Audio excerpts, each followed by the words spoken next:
Greetings. Welcome. It is the Ryder Report. It is Friday.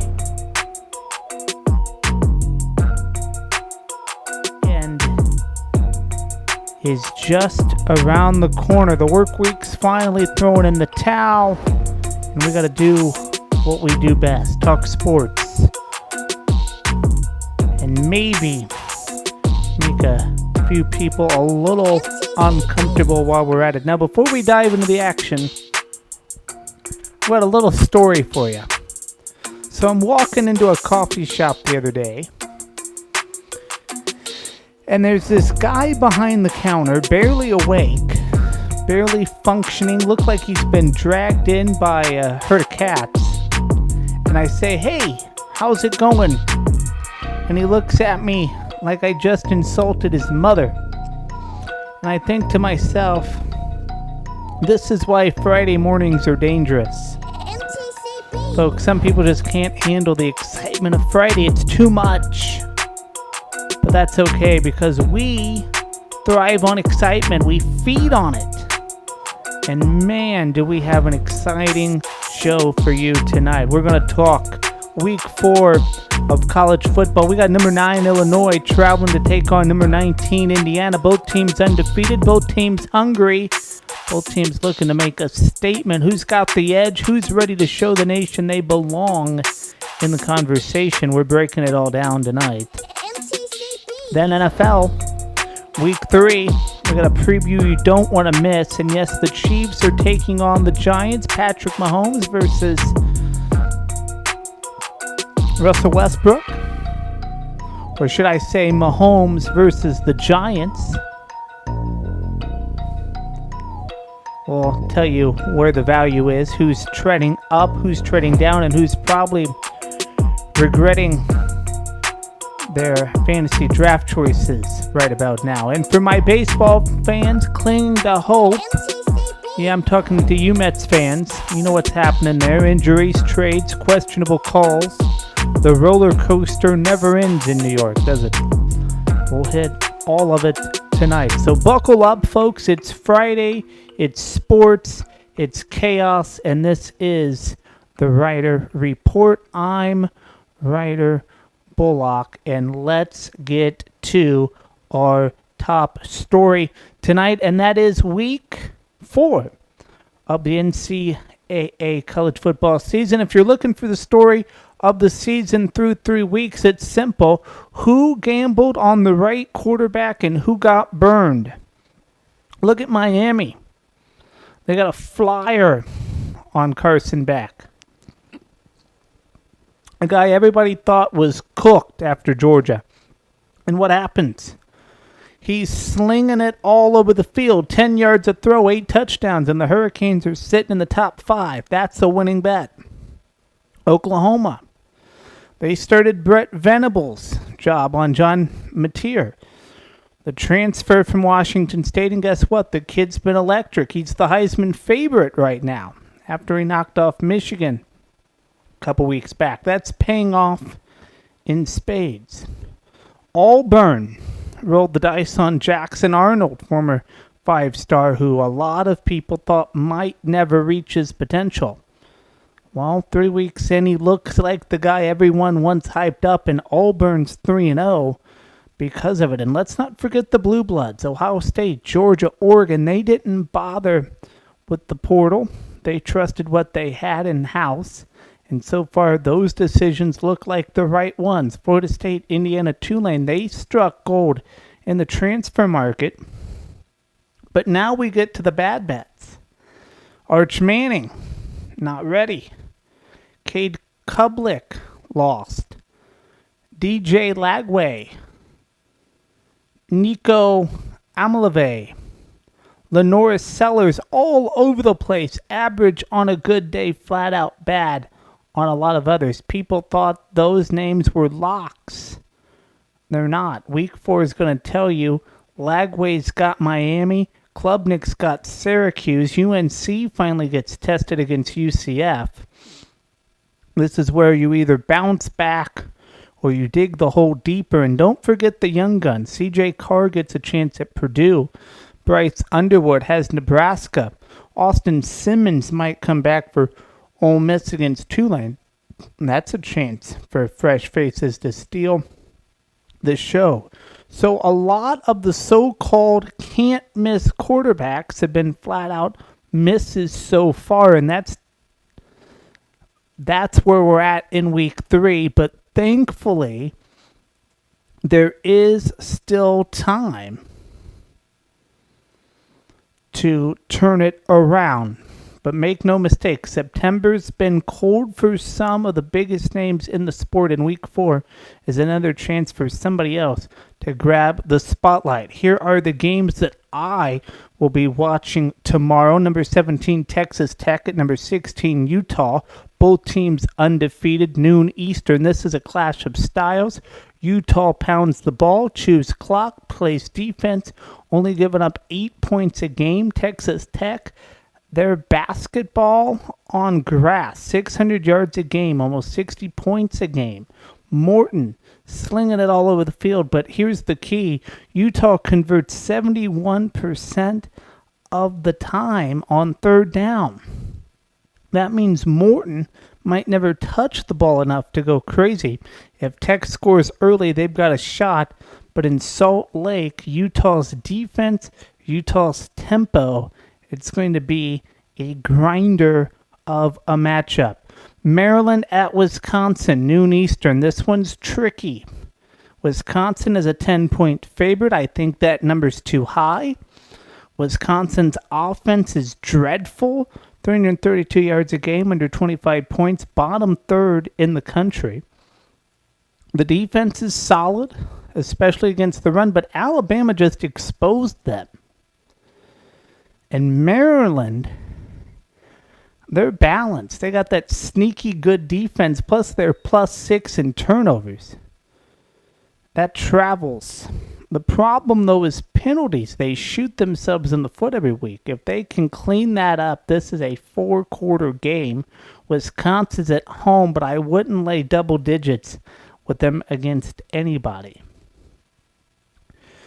Number 21, Michigan at Nebraska. Nebraska's undefeated. Michigan sitting at 2-1. This is a 3:30 game, and this is one of those sleeper games, I think. You know, Nebraska's defense is no joke. 202 yards a game allowed, first in the country against the pass. Dylan Raiola has been sensational. 8 touchdowns, no picks. They've looked like a playoff team through 3 weeks. Michigan, though, they've got the best running back in Justice Haynes. 338 yards, 5 touchdowns already. Bryce Underwood has been up and down, but he can run. And the line says Michigan by 2.5, but Nebraska's defense at home and the way Raiola is playing could go either way. Purdue at number 24, winless Notre Dame. And I think this game is all about Notre Dame. They're 0-2. They've been bad defensively. And they're laying 25.5 points. 25. You can't trust them to cover that right now. C.J. Carr has talent, but he's a freshman. He's made mistakes, and the Irish can't run the football. Purdue, they've not been great, but they move the ball through the air. The problem is turnovers. They've been sloppy. If they hand it over, this gets ugly. If not, Notre Dame can hang around. And that's not something you want to do if you're Purdue. Game is, though, in South Bend. Illinois at Indiana. This is my game of the week. And this one is a Big Ten war. Indiana's a 6-point favorite. Both teams undefeated. Both playing lights-out defense. Indiana's been absolutely rolling. 3rd in the country in offense. 3rd in rushing. 7th in scoring. And the defense, top 10 in yards, points, and they're only getting 105 passing yards a game. They're only giving that up. That's suffocating. Mendoza hasn't thrown a pick yet, completing over 72%, 9 touchdowns. They just hung 73 on Indiana State, and I know it's Indiana State, and I talked about how they shouldn't be playing Indiana State, but that's another story. Illinois, on the flip side, they're not as flashy, but they've been just as good defensively. 5th in the country in scoring defense, giving up 7 points a game. Altemeyers, also mistake-free, 8 touchdowns, no interceptions. Fegan runs hard, okay? Beatty's been a steady receiver. It's a tough physical team. Here's the difference. Indiana's explosive. Illinois is efficient.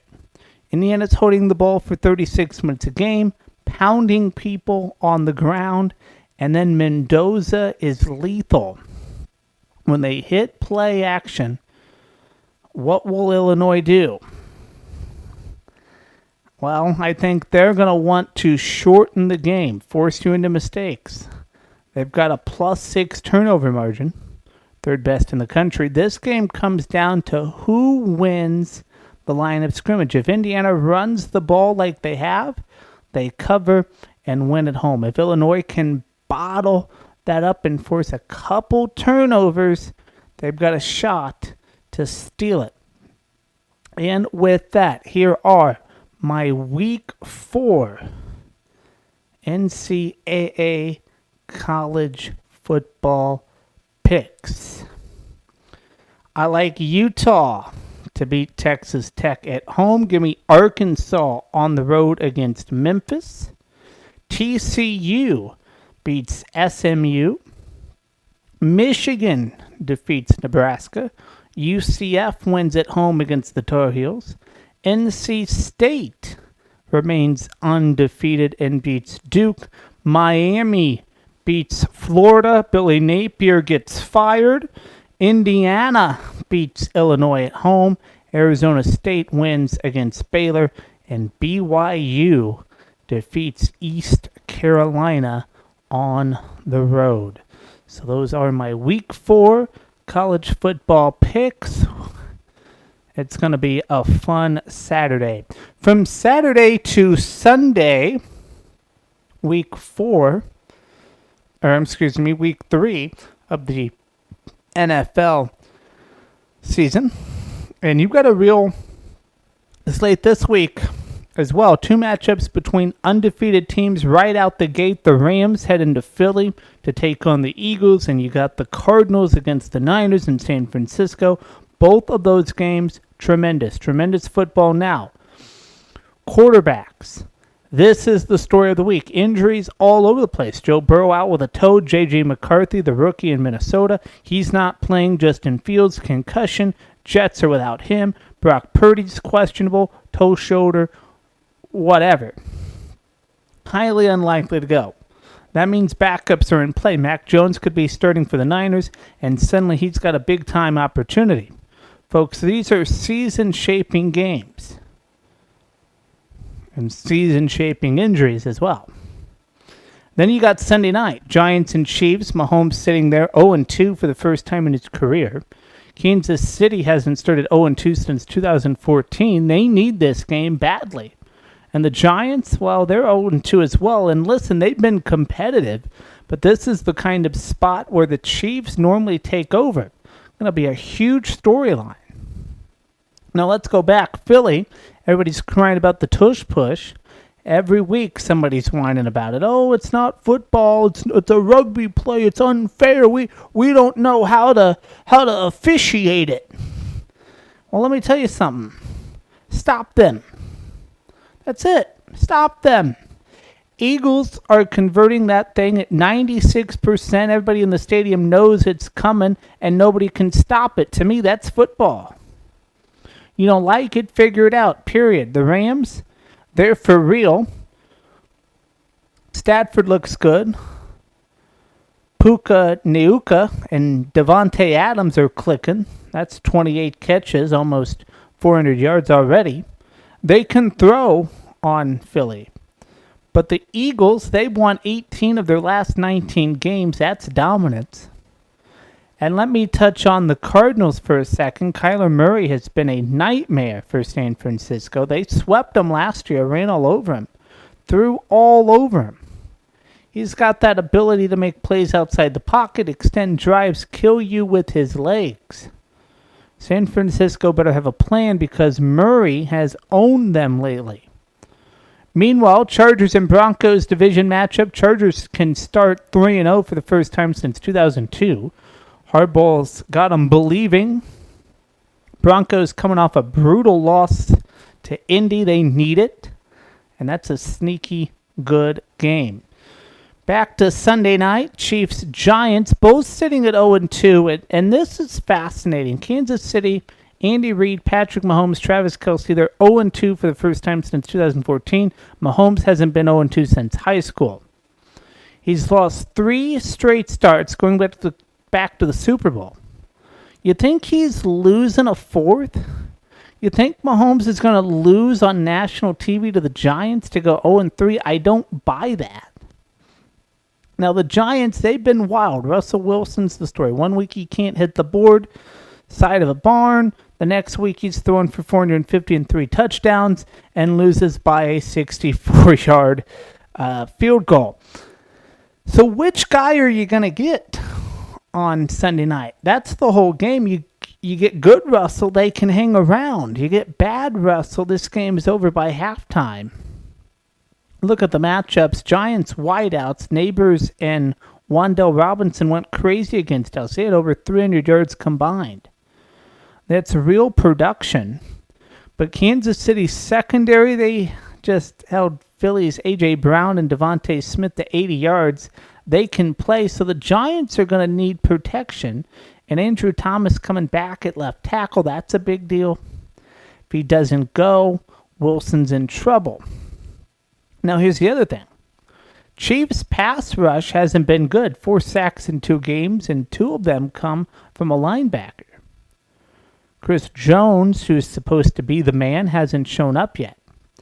If he doesn't wake up soon, Kansas City's got real problems defensively. But here's the bottom line. Giants' defense, folks, it's dead last. Dead last across the board. They give up yards. They give up points. They can't stop the run. They can't stop the pass. That's not a recipe for slowing down Mahomes and Kelce when they're desperate. Don't forget the Chiefs have never beaten the Giants on the road, ever. 0-7 lifetime in New York. That's a real stat. But I'm not buying it this week. Mahomes turns 30 Sunday night. Coming off 2 losses, I don't think he's going to drop a 3rd.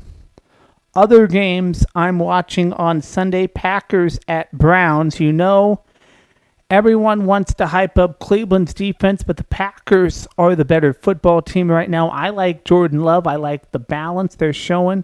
Browns, still too inconsistent. Give me the Packers. Colts at Titans. Titans always play tough, but they don't have the firepower. Colts have looked sharp. I'm taking Indianapolis here. They get the win on the road. Vikings at Bengals. Now listen, Burrow's out. That's the whole story. Cincinnati without Burrow is a different team. I get J.J. McCarthy's not playing for Minnesota either. But I'm going to take the Vikings here. I think they are a well-rounded team without McCarthy, more so than the Bengals are without Burrow. Steelers at the Patriots, classic AFC matchup, but let's be honest, the Pats don't have it. Steelers offense makes the plays, and they win this one. Rams at Eagles, big one, 2 undefeated. Philly at home, everyone's crying about the tush push. Here's the deal, folks. Stop it. If you can't stop it, don't complain. Rams can't stop it, and the Eagles win. Jets at the Buccaneers, no Fields for the Jets. That's all you need to know. Tampa takes this game. Jets go down. Raiders at Commanders. Commanders are banged up. Daniels is questionable. He has not practiced this week. But the Raiders are a mess. Washington's at home. They'll find a way. Give me the Commanders to win that game. Panthers at the Falcons. Falcons are sneaky good. Carolina doesn't scare anybody. Falcons get the win. Texans at Jaguars. Houston has been fun to watch. Young team that's growing. Jacksonville just hasn't shown me enough. I'll take the Texans. Broncos at the Chargers, divisional game. Chargers at home, chance to go 3-0 for the first time in forever. Harbaugh's got these guys believing. Broncos hang around, but the Chargers win it. Saints at Seahawks, a tough place to play in Seattle, and the Saints haven't shown much offensively. I'll take the Seahawks at home. Bears at Cowboys. Cowboys' defense is too much. Bears don't have the weapons to match up. Dallas wins big. Cardinals at the 49ers. This is interesting. Arizona swept them last year. Murray gave them fits, but the Niners can get anything out of their quarterback position. They can do it, and they have the better roster. I'll take San Francisco. Giants at Chiefs. Mahomes 0-2, folks. That's not lasting. Giants don't have enough to hang in Arrowhead in prime time. Chiefs get back on track and win that game. I don't think, though, it's an Arrowhead. And it is not. It is in the Meadowlands. And I don't think the Giants have enough to win in the Meadowlands either. So give me the Chiefs back on track. Ravens at the Lions. Great matchup. Lions are great, but Baltimore is just more seasoned in big spots. Lamar makes enough plays. I'll take the Ravens. So it is a loaded week 3. Injuries, rivalries, undefeateds on the line. Chiefs desperate in primetime. A lot of big stories, and we'll break it all down for you on Monday. We do, though, have some breaking news out of the WNBA. The defending WNBA champion New York Liberty are not advancing to the semifinals. Phoenix wins the series 2-1. They just defeated the New York Liberty 79-73. So Phoenix Mercury advancing. Satu Sablé, 23 points, 6 of 14, 7 from 9 at the line. Brianna Stewart had 30. So take a look at Sunday's semifinals matchups. Game 1, the Fever take on the Aces. The Mercury take on the Link. We'll have that recap for you on Monday night as well. To basketball, coincidentally, Jonathan Kanigma's contract standoff with the Warriors. And here is where we are. Jonathan Kanigma's agent is staying flat out. If Golden State doesn't sweeten the deal, he's ready to take the qualifying offer. That's $8 million for the year. Then unrestricted free agency next summer. It's rare, it's risky, and it would leave over $40 million guaranteed on the table, but it gives him control of his future. Now, the Warriors have made offers. 3 of them, in fact. 3 years, $75 million with a team option on the back end. 2 years, $45 million with another team option. Or 3 years, $54 million clean, no options. Kuminga has turned them all down. What does he want? He wants a player option.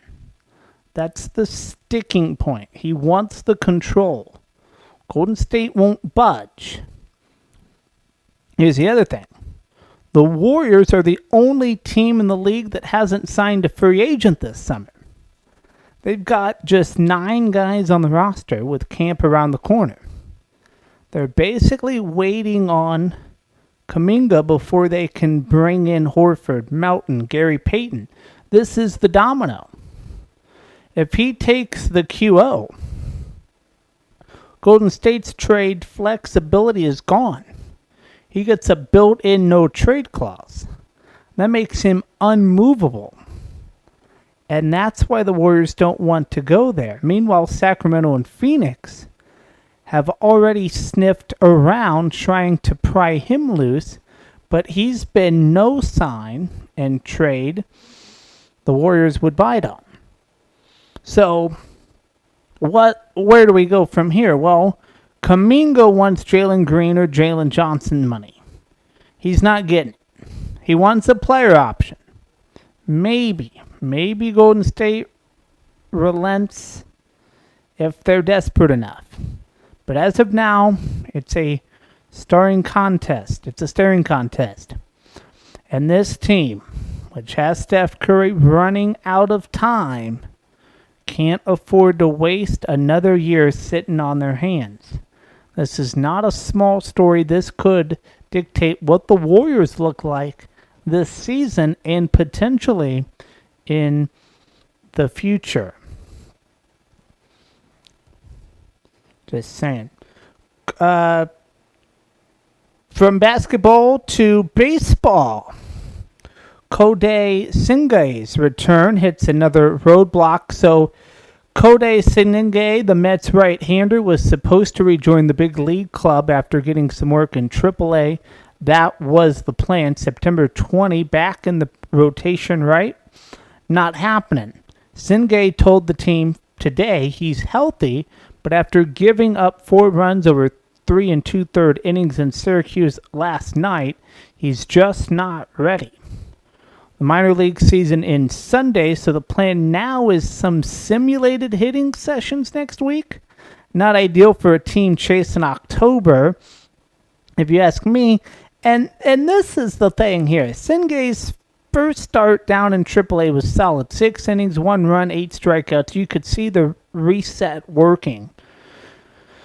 But last night, Regression City, Mendoza said his stuff wasn't there, velocity down, secondary pitches off. That's why Senga wants another round of batting practice before stepping back on a major league mound.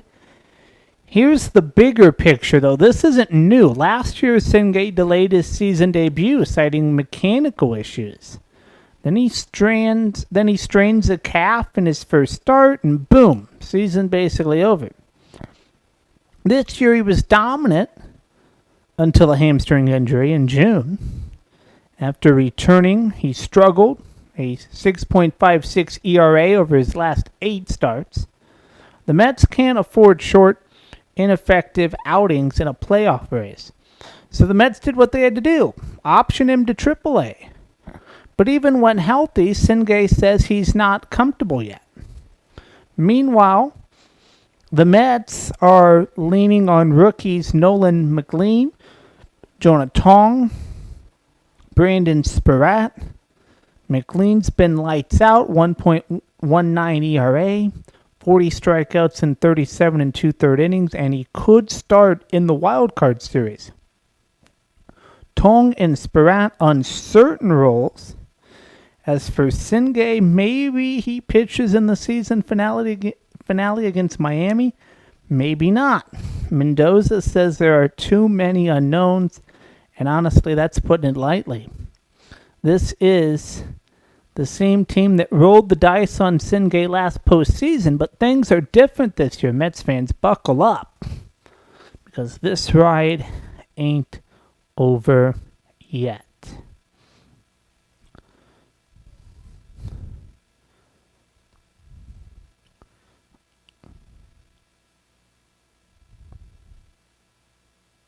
We have some breaking news out of Oklahoma. Tulsa has defeated Oklahoma State 19-12.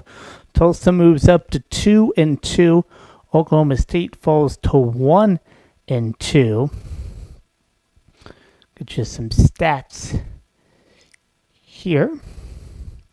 Baylor Hayes, quarterback, Tulsa. 23 of 36, 219 yards, 1 touchdown. Braylon Presley had 2 catches for 34 yards, also got a touchdown. His longest catch of the day was 19.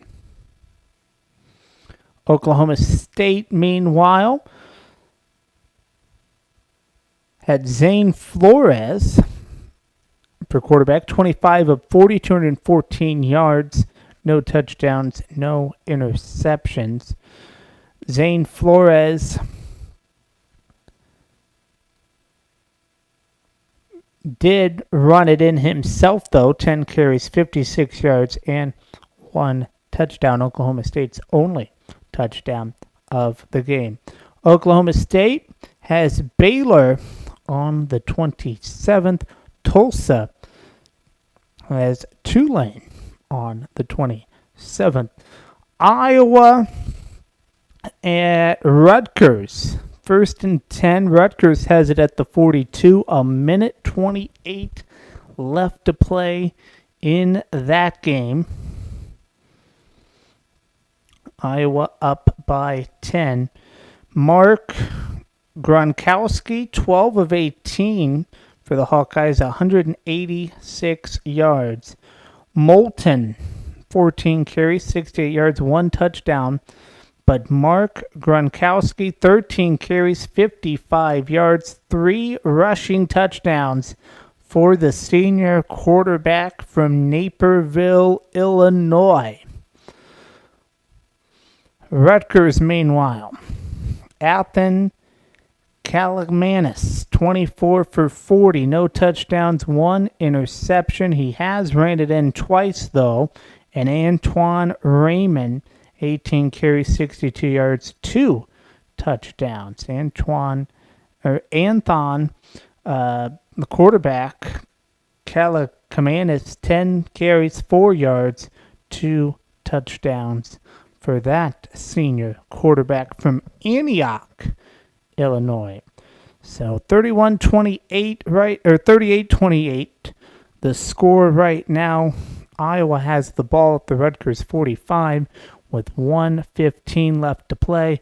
They take a knee, and that is how that one is going to end. Iowa defeats Rutgers, ending their undefeated streak.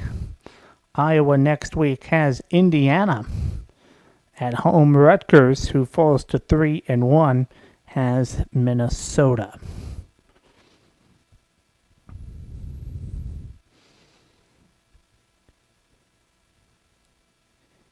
Here is what is trending tonight in the world of sports.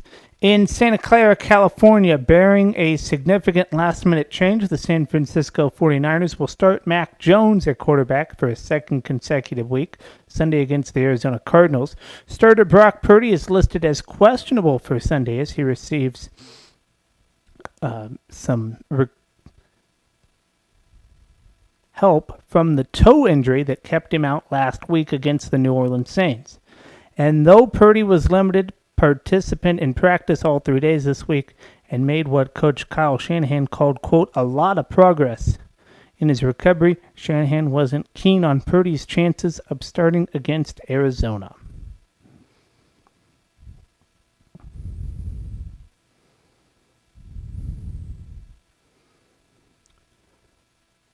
In Baltimore, the Ravens running back Derrick Henry doesn't mind the trash talk directed at wide receiver DeAndre Hopkins. In fact, he is encouraging it. He says hopefully they keep calling him washed because that's the blank has been working. Henry said, what a smile after Friday's practice.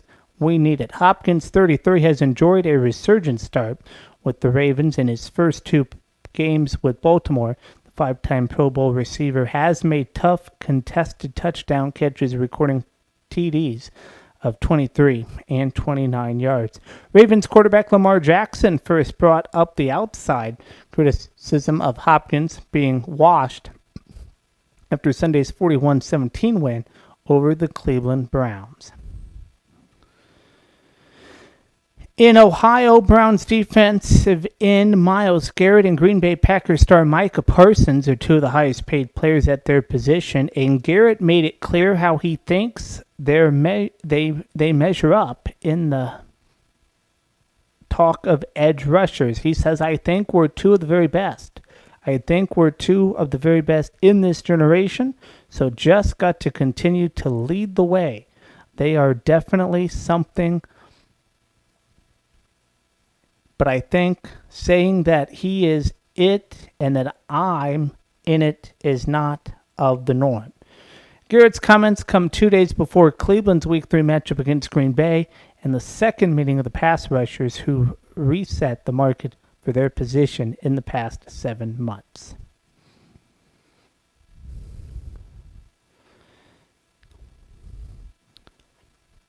And finally, Asia Wilson was named one of the 5 finalists today for WNBA MVP, putting the Las Vegas Aces star in potential position to become the league's first 4-time winner.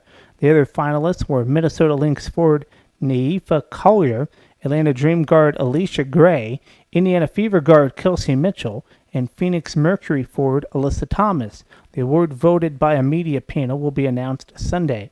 Wilson last season joined Cynthia Cooper for the 1997 Houston Comets as the only unanimous MVP selection. That tied her with Cheryl Swoops and Lisa Leslie and Lauren Jackson as the only 3-time winners. Wilson also won the award in 2020 and 2022. The other 4 finalists have not won the MVP award. Wilson led the WNBA with averages of 23.4 points and 2.3 blocks per game for the second-seeded Aces. Collier was the best player on the league's best team, averaging 22.9 points and 7.3 rebounds per game. Let's talk baseball for just a moment here. Here are the baseball games that we are following right now tonight.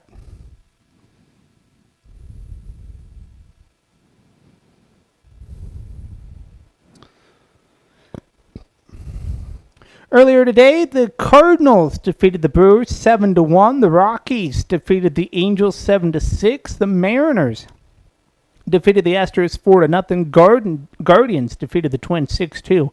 Royals defeated the Blue Jays 20-1.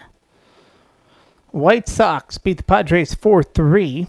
Red Sox beat the Rays 11-7. Mets beat the Nationals 12-6. Orioles beat the Yankees 4-2. Athletics defeated the Pirates 4-3. Reds defeated the Cubs 7-4. Braves defeated the Tigers 10-1.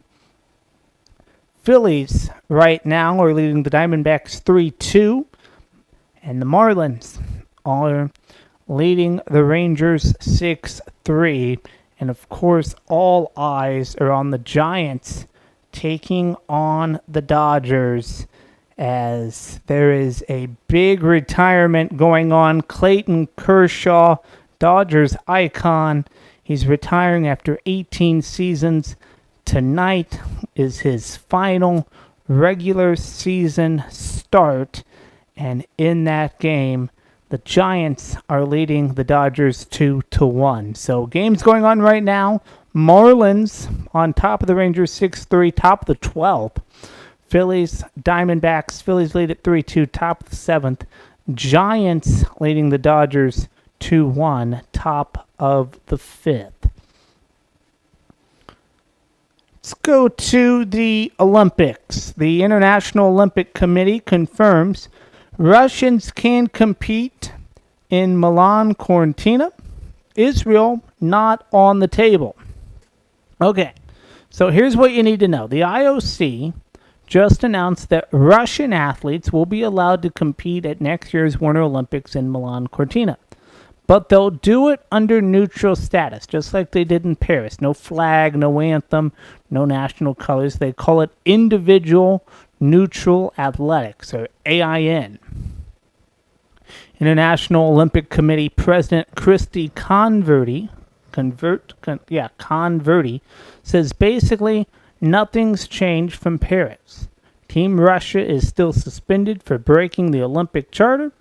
Remember, they tried to absorb regional sports bodies in occupied eastern Ukraine. Military athletes are those openly supporting the invasion. They're out. Everyone else, neutral. Keep your distance from the politics, and you can compete. Now for Israel.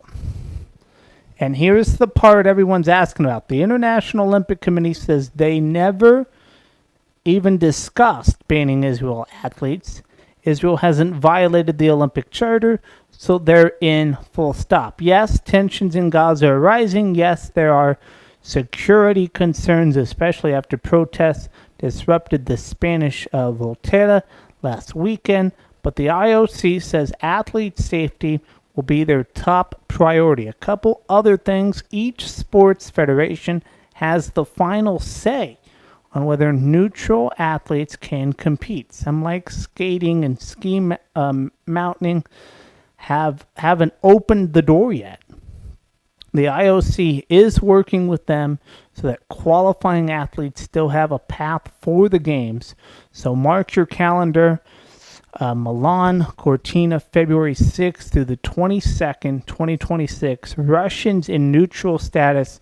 Israel competing as normal, and safety and security front and center. Expect fireworks off the snow slopes and on the sidelines, because it's not just about the medals anymore.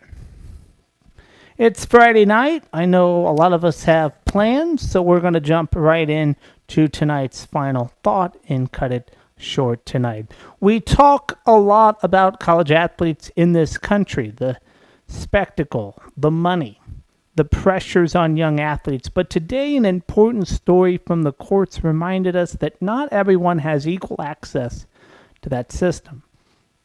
A federal judge in Louisiana has denied the U.S. government's attempt to categorically block international athletes from obtaining P-1A visas, the kind of visa professional athletes use to play and earn money in the United States. The case involves last-tier Poa, an Australian basketball player now at Arizona State, who has been caught in a legal limbo. She's here on an F1 student visa, which means she cannot be paid for playing, even as college athletes are now allowed to earn money from NIL deals. The government argued that a college athlete, because she is also pursuing an education, could not qualify for a professional athlete visa. Judge Brian Jackson disagreed. He left the door open for Poa and other international athletes to pursue the visa, which could finally allow them to legally earn from their talents while in school. This is more than a legal technicality. It's a real question of fairness. College athletes and college athletics is a multi-billion-dollar enterprise in this country, and international athletes are often on the front lines bringing talent, attention, and excitement.